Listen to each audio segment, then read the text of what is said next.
Bienvenidos a la otra orilla. Hoy abrimos las velas hacia un territorio secreto, uno que no se nombra con facilidad, porque no pertenece a la superficie de las cosas, sino a su raíz invisible, la vocación. La vocación no es un empleo, no es siquiera una profesión. La vocación es un murmullo anterior a todo recuerdo, una llamada que viene de más allá del tiempo, como si hubiese sido inscrita en el tejido del alma antes de que tuviéramos nombre o biografía. La palabra mismo lo anuncia, vocare, llamar. Algo nos llama, algo pronuncia nuestro verdadero nombre desde un lugar que desconocemos y nos pide atravesar la vida sin traicionar ese eco. A veces la vocación llega como brisa que apenas se distingue en medio del ruido cotidiano. Otras veces como trueno, con la violencia de lo ineludible. Pero siempre persiste. Puede dormir durante años bajo capas de obligaciones, de miedo, de conveniencia. Y aún así regresa disfrazada de sueño, de nostalgia, de incomodidad ante lo que parece suficiente para todos, menos para nosotros. La vocación no busca éxito, busca plenitud. No pretende que conquistemos aplausos, quiere que lo que hacemos y lo que somos dejen de estar en orillas opuestas.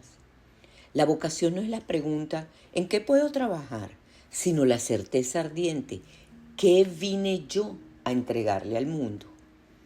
Y en ese sentido, la vocación es un contrato silencioso, una cita firmada antes de la memoria, un pacto secreto con la vida. Yo misma lo descubrí desde niña, sin saberlo. Escarbaba por horas enteras en la arena de las playas, buscando tesoros escondidos. No me bastaba lo que brillaba en la superficie, había que excavar. Siempre me atraía lo oculto, lo que prometía un misterio debajo. Me internaba en túneles vegetales, como si detrás de cada rama pudiese aparecer una revelación. Me asomaba a las ventanas traseras de la casa, fascinada por lo que no se veía desde la fachada. Hoy comprendo que esos gestos no eran juegos inocentes, sino señales tempranas, anuncios de que mi vida estaría dedicada a descubrir lo que se oculta bajo lo evidente. Ese impulso infantil era ya una brújula, mirar lo secreto, ir hacia la otra orilla. La vocación suele revelarse así, como un hilo que une infancia y destino. Lo que amábamos de niños, con una pasión que parecía juego, regresa como mandato adulto. Ese juego era en realidad ensayo de lo que vendría después. Por eso te pregunto, ¿qué te apasionaba cuando eras niña? ¿Qué buscabas en tus juegos? ¿Qué te hacía perder la noción del tiempo?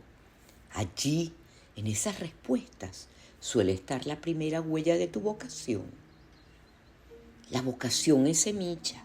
Podemos enterrarla, sofocarla con tierra ajena, negar su existencia, pero siempre encontrará su cauce, como agua que insiste hasta horadar la piedra.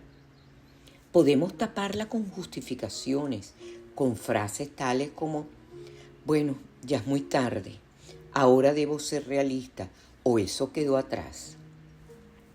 Pero la vocación no entiende de calendarios ni de excusas. Es como las olas, pueden retirarse, pero siempre retornan a la orilla. Y cada vez que vuelve, nos recuerda que hemos sido llamados a algo que nadie más puede hacer por nosotros. Responder al llamado no es un acto de capricho, sino de fidelidad. es ser fiel a la música interior que nos habita. Porque si no la escuchamos, esa música se apaga poco a poco hasta dejarnos vacíos, aunque estemos rodeados de ocupaciones. El llamado nos impone con violencia, pero se vuelve insoportable cuando lo traicionamos. Al principio lo sentimos como un cosquilleo, una incomodidad difusa, después como un vacío, más tarde como un dolor mudo que ni el trabajo, ni el éxito, ni el reconocimiento logran calmar. La vocación es la única patria verdadera. Podemos vivir en muchas ciudades, hablar muchas lenguas, adoptar muchos roles, pero solo allí donde la vocación se encarna, nos sentimos en casa. No es lujo, no es privilegio, es un llamado profundo del alma. Hay momentos en la vida en que el llamado se hace claro. En mi adolescencia lo escuché sin titubeos. Quería estudiar psiquiatría. No era curiosidad superficial, era la urgencia moral de quien ha crecido entre los ecos de una herida colectiva. Hija de sobrevivientes del Holocausto, llevaba clavada en la sangre una pregunta inaplazable. ¿Qué clase de mente, qué extravío colectivo puede arrastrar a millones de hombres y mujeres a obtener la orden del exterminio como si fuese una rutina? No era solo el deseo de comprender la enfermedad individual, sino la maquinaria del mal en su forma más desnuda, el engranaje que convierte al ser humano en instrumento obediente de destrucción. Pero entonces, cuando todo parecía decidido, la voz del amor se interpuso. Quien compartía mi vida me dijo: yo no pienso ser un viudo de la medicina. Y yo, joven, embriagada de infatuación, cedí. No fue debilidad, fue la ingenua entrega de quien cree que el amor puede sostener la renuncia. Años después comprendería el peso de esa decisión, porque una vocación postergada no desaparece, se agazapa, espera y con el tiempo lo reclama con más fuerza. Entonces abrí varias puertas. Me inscribí en biología, en psicología, en farmacia. Fue farmacia la que abrió primero sus cupos y por allí entré. Me encontré entonces entre matraces, fórmulas y sustancias. Aprendí la precisión del laboratorio, la paciencia de los procesos que no admiten atajos, la alquimia de transformar la materia. Pero por más que dominara compuestos y reacciones, algo en mí ardía con preguntas que no se calmaban. ¿Qué es el destino? ¿Existe la libertad o todo está escrito? ¿Qué significa lo efímero? ¿La vida es justa? ¿Podemos desentrañar los misterios? ¿Por qué debe morir un niño o un joven? ¿Hay algo en nosotros que no se extinga con la muerte? ¿Es Dios un consuelo o una realidad? Ningún frasco contenía la respuesta. Y fue entonces cuando la filosofía se abrió como refugio. No me dio certezas, pero me prestó palabra. Allí descubrí que el mal podía presentarse bajo la apariencia banal de la obediencia, que lo trágico debía ser mirado sin disfraces, que la vida de cada ser humano es camino hacia sí mismo, aun a costa de desobedecer expectativas familiares. Me acompañaron muchos pensadores, como un coro múltiple, cada uno con una lámpara distinta para iluminar la misma caverna. La filosofía me enseñó a desconfiar de las respuestas definitivas y a vivir en diálogo constante con la duda. Pero incluso en ese territorio lúcido algo me faltaba. Todavía no había encontrado la manera de comprender la naturaleza profunda del alma. Y fue entonces cuando la vida me devolvió al cauce secreto que había dejado atrás. Justo al terminar mis estudios de filosofía, apareció la oportunidad de formarme como psicoterapeuta y luego como analista junguiana. Mi pareja volvió a intentar a desviarme y me dijo, después de una carrera tan bella como la filosofía, ¿qué sentido tiene meterte en las miserias del sufrimiento humano? Pero ya yo no era la joven de 17 años que cedía. Había aprendido que sofocar un llamado deja una asfixia que dura toda la vida. Y me lancé. Y en ese momento comprendí que los desvíos no habían sido errores, sino una preparación secreta. Porque cuando me encontré con la alquimia de Jung, sentí que todo encajaba. Él había descubierto en los textos alquímicos un lenguaje simbólico capaz de narrar el proceso de transformación de la psique. Los plomos que se volvían oro no eran metales, sino almas en proceso a ser lo que estaban destinadas a ser al desarrollo de sus potencialidades. Y yo, que venía de la farmacia y de la química, ya conocía con las manos lo que significaban la calcinatio, la solutio, la sublimatio. No eran metáforas extrañas, eran procesos que había visto en el laboratorio. Comprendí entonces que la materia y la psique compartían una gramática secreta y que mi paso por farmacia había sido el aprendizaje silencioso de ese alfabeto tangible para después reconocerlo con asombro en el territorio invisible del alma. Los desvíos se revelaban como caminos ocultos, necesarios.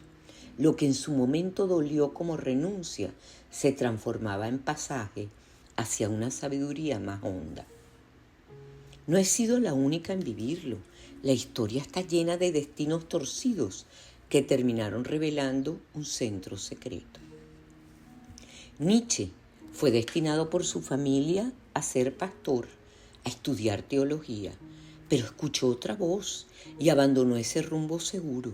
En soledad forjó una obra que desbordó no solo las creencias de su tiempo, sino también el molde familiar que lo esperaba. Pagó con el aislamiento y enfermedad, pero no traicionó el hilo secreto que lo guiaba. Kafka, atrapado bajo la sombra de un padre autoritario que soñaba para él una carrera comercial, escribía de madrugada, en secreto, obedeciendo un llamado que no sabía conciliar con la vida diurna. Nunca vio el reconocimiento en vida, pero su obra sobrevivió como mensaje sellado para generaciones futuras. Camille Claudel, escultora prodigiosa, trabajó bajo el peso de Rodin y de una sociedad que no concebía el genio femenino autónomo. Pagó con reclusión y olvido, pero no dejó de moldear la materia con fidelidad obstinada. Schopenhauer, hijo de un comerciante próspero, parecía destinado a heredar la brújula de los negocios, pero la muerte temprana del padre abrió un silencio donde pudo escuchar otra llamada. Cambió las cuentas por meditaciones sobre la voluntad y el sufrimiento. Su pluma se convirtió en timón de un viaje que ya no obedecía a los vientos del comercio, sino a las mareas del pensamiento. También los hubo que, pese a todos los obstáculos, vieron florecer su destino. Marie Curie, rompiendo barreras de género y nacionalidad, aún a costa de su salud. Van Gogh, rechazado en vida, pero pintando con la intensidad de quien sabe que el arte es su única patria. Beethoven, privado de la audición, componiendo desde el silencio absoluto una música que aún hoy nos estremece. Todos ellos encarnan la misma verdad que yo misma he aprendido. Los desvíos que creemos renuncias pueden ser en realidad puertas secretas hacia la vocación. Lo que parece obstáculo puede revelarse como preparación. Lo que nos aparta de un camino recto nos obliga a internarnos en sendas más hondas y allí encontramos una plenitud que jamás habríamos buscado por voluntad propia. Los desvíos, cuando son mirados desde el corazón del tiempo, no son pérdidas, son metamorfosis. Hay un instante en toda vida en que el llamado se vuelve encrucijada. Podemos quedarnos en el terreno conocido, aunque se haya vuelto árido y sin alma, o atrevernos a dar un paso hacia lo desconocido. Ese paso no siempre se da afuera, a veces es un movimiento interno. No se trata de cambiar de país, de trabajo o de pareja, como si fueran mudanzas externas. Se trata de mover el eje por dentro, de decir, no quiero seguir traicionándome, me arriesgo a responder a lo que de verdad soy. Para dar ese salto necesitamos una energía particular, la energía del puer o del joven interior.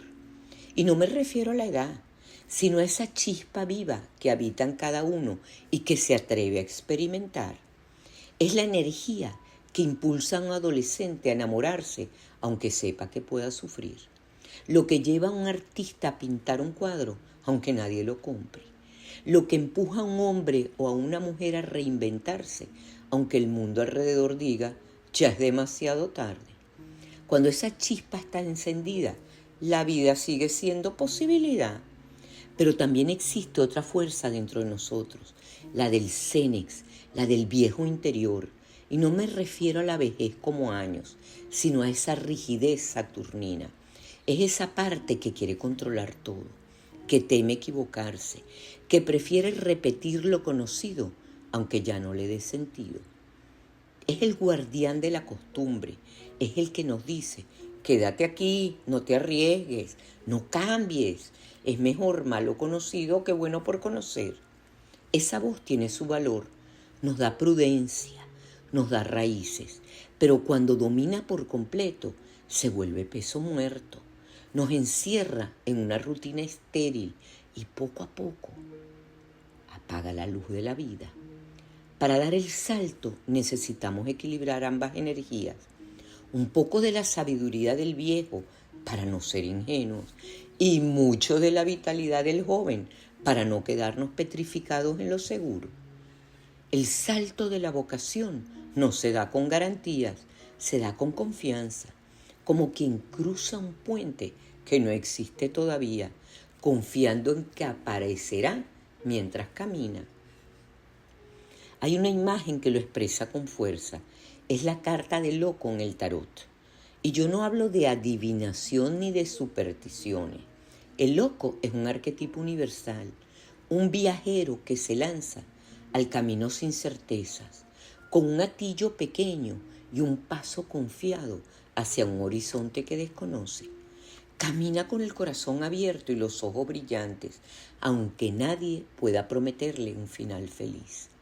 El loco nos recuerda que para empezar algo verdadero tenemos que aceptar la incertidumbre, que la vida nunca ofrece mapas completos, solo impulsos interiores, que quedarse inmóvil puede parecer seguro, pero es la muerte lenta de la pasión.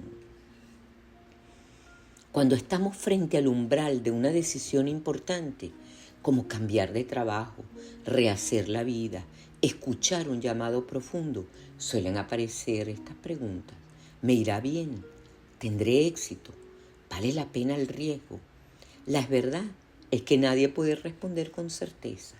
Ni siquiera Jung, al hablar del destino, pudo prometer garantías, solo dijo Deus concedente si Dios lo quiere.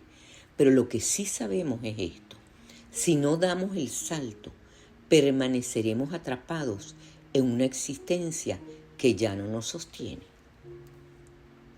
He acompañado en mi consulta a hombres y mujeres que lo tenían todo según los parámetros del mundo: estabilidad, ingresos, reconocimiento, y sin embargo me decían con voz quebrada: trabajo mucho, pero no me reconozco en lo que hago. O mi vida está detenida, como si esperara algo que nunca llega. O nada me produce satisfacción. Eran almas que habían vivido obedeciendo la partitura ajena, la voz del padre, el mandato de la familia, la inercia de la cultura, pero por dentro, enmudecidos, dormían un pintor, un músico, un viajero incansable, un maestro, un soñador, vocaciones silenciadas que reclamaban su derecho a existir.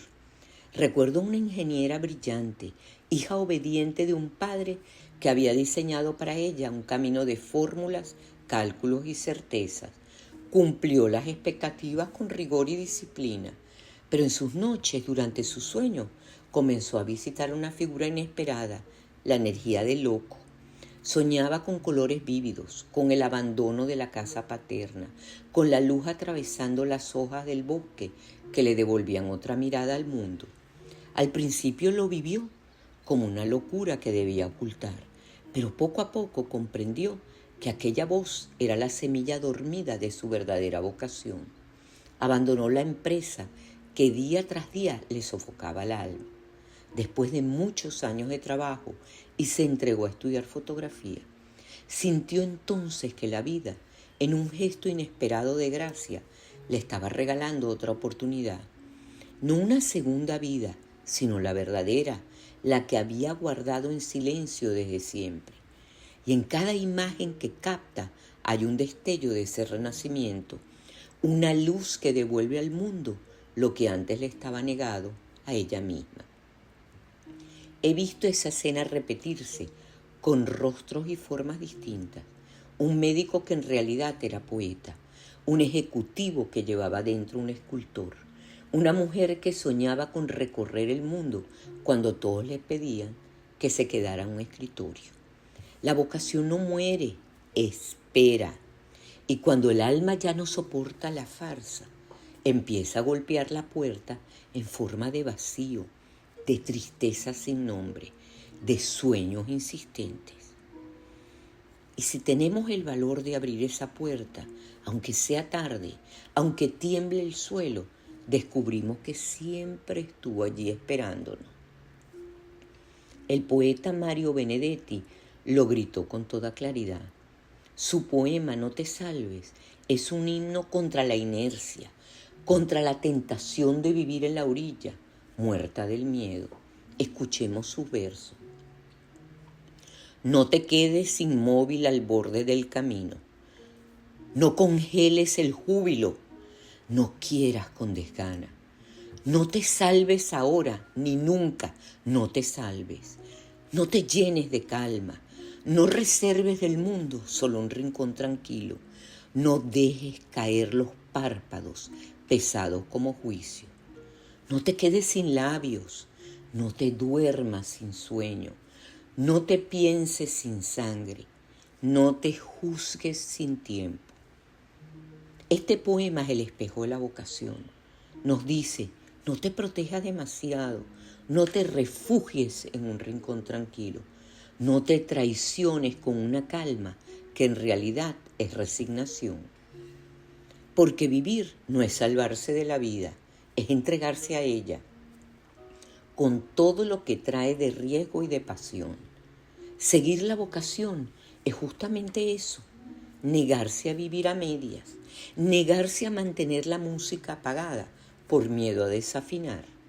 Es preferir el vértigo de lo incierto antes que el silencio de lo estéril. El salto nunca será cómodo, nunca será garantizado, pero es el único modo de sentirnos vivos.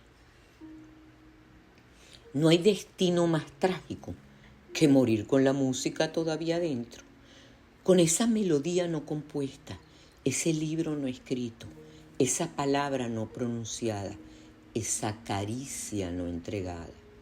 Cada vez que postergamos la vocación, el alma se oxida un poco más y no lo sentimos como castigo externo, sino como una erosión secreta, apatía, vacío, cinismo. La sospecha de que la verdadera vida está ocurriendo en otra parte, en un escenario al que nunca nos atrevimos a subir. Pero el llamado insiste, como ola que regresa, como faro que no se apaga, como herida que no cicatriza hasta que se nombra. Y la única pregunta que al final importa es esta: ¿cómo responderías? Responder no es garantía de éxito, pero sí es certeza de fidelidad. Responder es poder decir aún en medio del fracaso, la soledad, yo no me traicioné. Quiero dejarte con esta imagen como una ofrenda. Piensa en el hilo que las moiras te entregaron al nacer. Cloto la hiló, Láquesis la midió, Atropos lo cortará un día. Ese hilo no puede alargarse indefinidamente, pero sí puede decidir el dibujo que bordas con él. ¿Será un tejido prestado, hecho de expectativas ajenas, o será un tapiz irrepetible, nacido de tu propia fidelidad? Por eso escucha bien, no reserves del mundo solo un rincón tranquilo. No congeles el júbilo, no quieras con desgana, no te salves ahora ni nunca. Atrévete a saltar aunque tiemble el suelo. Atrévete a cantar aunque la voz se quiebre. Atrévete a crear aunque no haya aplausos, porque la vocación no pide éxito, pide coherencia. Pide ser tú mismo en estado puro, sin disfraces, sin posponer, sin pedir permiso. Y cuando llegue la hora en que Atropos corte el hilo, que no quede silencio donde debió sonar tu música, que quede en cambio un tejido único, vibrante, inconfundible, un canto que nadie más podía entonar por ti. Entonces podrás decir con serenidad y con orgullo: no dejé el llamado sin respuesta, no desperdicié el hilo que me fue entregado, no viví de prestado, me seguí a mí mismo. Y ese es el mayor triunfo de la existencia. Nos encontraremos en la próxima travesía aquí en la otra orilla, porque este viaje no es hacia un punto del mapa, sino hacia el territorio interior donde voz, obra y vida se funden en una sola corriente.